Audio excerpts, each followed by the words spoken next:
All right, I gotta start all over. Oh.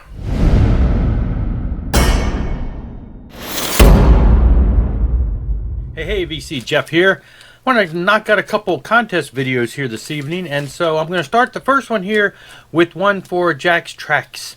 He is having, Jack's Tracks Records is having a contest based around 13, his age. I am going to kind of go overboard a little on a couple, or, do extra work, looking for some extra credit, because one of the questions I don't have anything I can answer with, and so I asked him if I was still going to be able to participate, and he said and so we came, he gave an idea for something I could try or whatever, but I'm gonna go for it and see what happens. So anyway, you'll see when I get to there. First question is, what was your favorite record that came out when you were 13?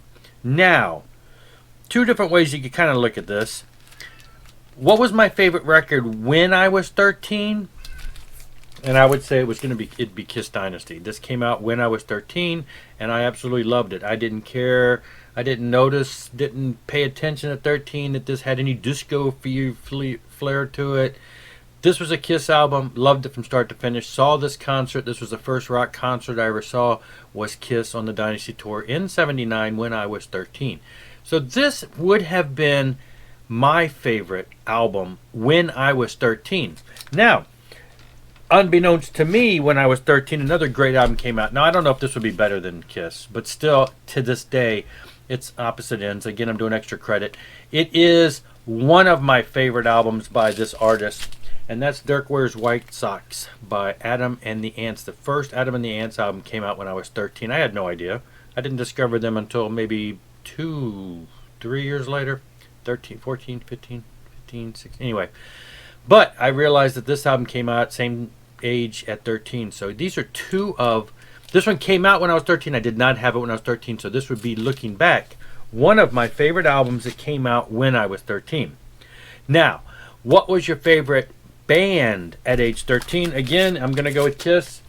This would have been the first album I bought by them when I was probably like a late 11, maybe early 12 years old. I'm not exactly sure. So this would have been the first rock band I really ever discovered, and would have been almost my only band that I really thought was a favorite at the age of 13, which still been Kiss, which is why Dynasty was top there. Next, favorite Rush album. Now, yes, it's a tough call. Moving Pictures, probably everybody's that I've seen is saying Moving Pictures, and I'm going to say, yeah, it's definitely probably, but since I don't have it on vinyl to show, and the CD is packed in a box with CDs because I've been moving CDs into boxes to make room for more vinyl, I didn't want to dig it out. So I am going to go with the one vinyl that I do have, Permanent Waves, because honestly, this one ranks up there. It'd be a battle between this and Moving Pictures. I think I had this album first, so obviously I knew this a lot. But Moving Pictures would have been the one where, all the hits. And then I remember we used to watch Exit Stage Left, that album. We used to watch that on video. What was it? We had it on Laserdisc, I think, back in the day. My friend did. Or VHS back. When it came out, we watched that concert all the time. And so that would have been around the heyday of the Moving Pictures. So, and I think Tom Sawyer was probably one of the first one of the first Rush songs that I ever attempted as a kid to play on drums and, learn. So, but this is really going to be high up there too, because it is still got some of my favorite songs on here. And the last question, who is your favorite drummer? I'm sure not many people are going to have a hard time knowing this if you've watched me for any length of time, but that would be Mr. Mike Portnoy. I have shown he is... Okay, so he got his start in Dream Theater, loved Dream Theater all through the days. In 2010, he left Dream Theater. He's been doing all kinds of other bands. Some of them have been side projects. Some of them, he's played with and whatever.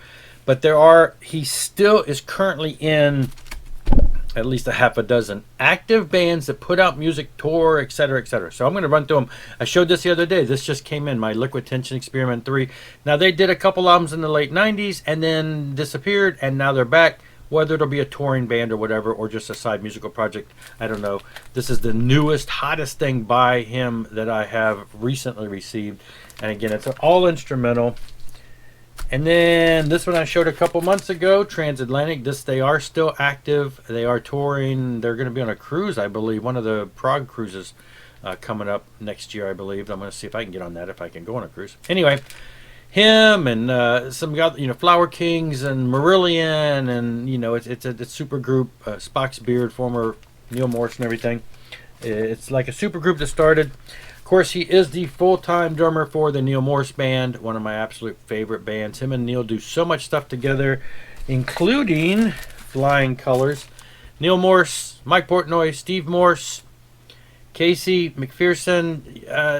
They're just Dave LaRue. They're another semi-super group. Great stuff. A little more of the commercial side. Winery Dogs, him and Richie Kotzen and Billy Sheehan, amazing, just rock, blues rock, hard rock, great stuff there. And then Sons of Apollo, Jeff Scott Soto, just all again, Billy Sheehan. It's another all-star band, amazing, very sort of proggish, but not really, just straight up metal, hard rocking, great stuff. Anyway, those are just some of the many things. He's also, and tying it in with the whole Rush concept, he did do a Rush tribute band, Cygnus and the Sea Monsters. It was him and, you can see he's got the drum set there. He's done a lot of these side projects. He's got a just like a Neil Peart official replica drum set. He's done a lot of these bands with people like Paul Gilbert, and let's see, Paul Gilbert's on here. Jason McMasters. He's also a big Who fan, and he did this amazing Journey. Gary Sharon, Billy Sheehan, maybe Paul Gilbert again. Yep, Paul Gilbert again. He did this. They do these couple nights concerts, and then they've recorded them. He did a Beatles tribute. He did this with Neil Morse and Paul Gilbert. And they've done a couple of these, actually. The Yellow Matter Custard. And he's also a huge fan of Led Zeppelin. And they did Hammer of the Gods. Again, he got a replica drum set built for John Bonham. And they go out and they just do an amazing tribute. So he is an all-around amazing drummer. One of my favorites. Anyway, that's all. That's the contest. I hope that's more than enough to get me qualified, because the question I can't answer is, what is your favorite Cheap Trick album? That's the one I don't have an answer for. I have no Cheap Trick albums. I've never really listened to Cheap Trick.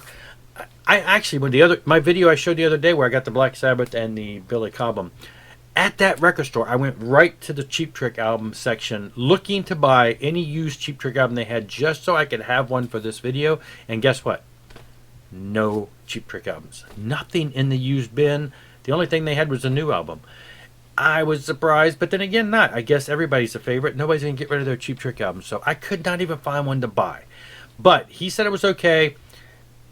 He said make something up, play with something with CT. So here's what I'm going to do. Here's a picture of the logo that I made for the banner for a band that I played in, I think we stopped 5 or 6 years ago.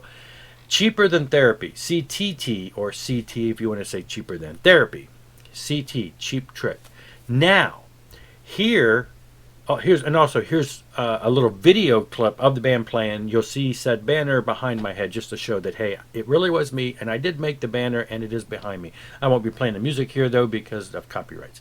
You can find these videos further back on my channel. If you go back into my music playlist, it's got a bunch of my band stuff.